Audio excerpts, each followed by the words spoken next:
In the east of the Republic of Moldova, there is a strip of land about 200 kilometers long known as the Republic of Transnistria. However, the region is self-proclaimed and therefore not recognized under international law.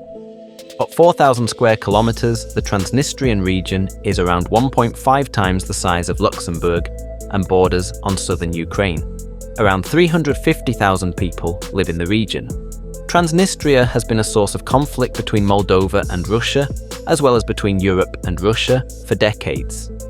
But why does this abysmal and unrecognized state exist in the middle of Eastern Europe? What role does the Kremlin play, and how has the situation changed since the war in Ukraine? We answer all these fascinating questions in this video.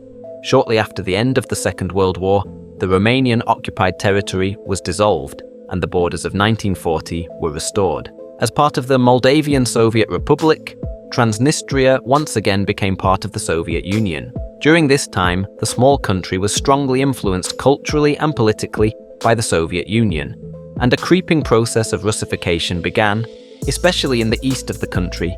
However, ethnic tensions simmered beneath the surface. Most of the Moldovan population feel culturally and linguistically connected to Romania. Transnistria, on the other hand, with its mixed population of Russians, Ukrainians, and Moldovans, remained a pro-Soviet outpost that felt a connection to Russia and Ukraine.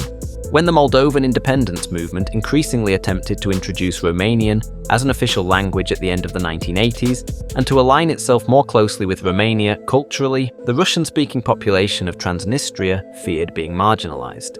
With the collapse of the Soviet Union in 1991, Moldova declared its independence in August of that year and orientated itself more towards the west. At the same time, Transnistria also declared its complete independence. Its aim was now to establish its own state and to separate itself from Moldova. However, Moldova did not accept the unilateral secession and began a military offensive against Transnistria in March 1992. Numerous Romanian volunteers fought on the Moldovan side, while Transnistria received support from Russian and some Ukrainian volunteers. There were several clashes on the border with Transnistria, in which a total of 500 people lost their lives. The conflict was ended by Russian military intervention. The Russian forces were simply too strong and ended the military phase of the conflict almost immediately. The Republic of Moldova lost and withdrew. In July 1992, both sides agreed on a ceasefire. As a result, the region achieved de facto independence, which is supported by Russia but not recognized internationally. Russia has stationed 1,500 soldiers in the region as so-called peacekeepers to monitor the peace. Although Russia committed to withdrawing all armed forces from Transnistria in 1999, it has not yet honored this commitment. However, both sides are adhering to the ceasefire, and there has been no further fighting since then, which is why the conflict is considered frozen. The region remains heavily dependent on Russia to this day.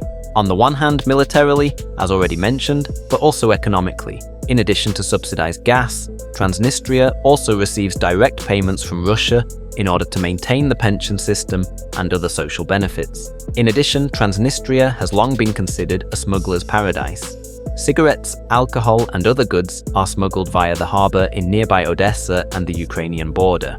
There have been several referendums since the de facto independence. The last referendum on the future of Transnistria took place in 2006. In this referendum, 97.1% voted in favor of retaining independence and subsequent reunification with the Russian Federation.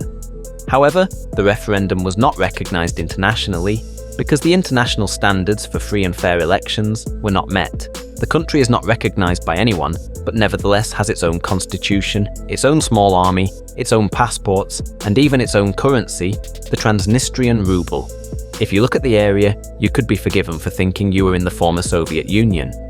Hammer-and-sickle flags still fly, and statues of Lenin adorn the squares. In recent years, tensions in the region have intensified, especially since the start of the Ukraine war in 2014 and the Russian annexation of Crimea.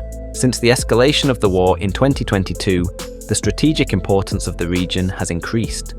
Transnistria is a potential bridgehead for Russia should Moscow wish to further expand its sphere of influence.